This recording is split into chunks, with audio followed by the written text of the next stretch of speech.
Hello friends. तर मस्तपैकी छान एक झोप घेऊन उठले आणि आता वाजले 5:30. तर म्हणलं चला आता ग्रीन टी घ्यायचा टाईम झाला. छान अशी मी ग्रीन टी बनवून घेतली आणि आता इतकी सवय झाली ग्रीन टीचं तर उठल्या उठल्या असं वाटतं की ग्रीन टी असावा. आणि गळा पण खराब आहे तर थोडंसं गरम पाण्याने बरं वाटतं आहे, म्हणजे ग्रीन टी थोडंसं बरं वाटतं आहे गळ्याला. तर असं छान अशी ग्रीन टी वगैरे बनवून घेतली मी. आणि मला भाज्या पण निवडायच्या होत्या.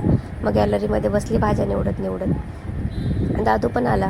तर छान माझ्या दादूच्या गप्पा चालत चालत आपलं माझं भाजी निवडायचं चालू होतं. हे दिवस आपला बायकांचा कसा जातो आणि तरीही किती कामं पेंडिंग राहतात. मेथी मला आज निवडायची उद्या निवडायची करत करत 2 दिवस झाले आणि पार अर्ध्यापेक्षा जास्त तर ती सुकूनही गेली. मध्ये मध्येच थोडीशी चांगली होती, पण म्हणलं जे तेवढीशी थोडीशी निघल त्याचा पराठा वगैरे काही बनवता येईल रोहनना. मग त्यासाठी मी बसले होते निवडत. आणि भाजीच असते सकाळी वाटते की चला संध्याकाळी निवडता येईल, संध्याकाळ झाली की अरे आता स्वयंपाकाची वेळ झाली परत सकाळी निवडता येईल. असं करत करत कधी कधी भाज्या बऱ्याच वेळेस माझ्या चुकून जातात. तर चला असं मस्त अशी भाजी निवडत बसले होते आणि दादू छान असं माझ्याकडे पाहत होता. मग मी भाज्या निवडत माझी ग्रीन टी वगैरे घेतली. आणि त्यानंतर रोहन शाळेतून यायची वेळ झालीच होती म्हणून उठले आणि पटकन भाताचा कुकर लावून घेतला, कारण दुपारी वरण बनवलेलं होतं.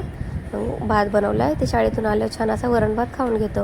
आणि हे छान असा दादू तिथूनच पाहत होता. म्हटलं त्यालाही फोनमध्ये पाहायचं आहे. मग हे त्याला खूप आवडतं फोनमध्ये पाहायला.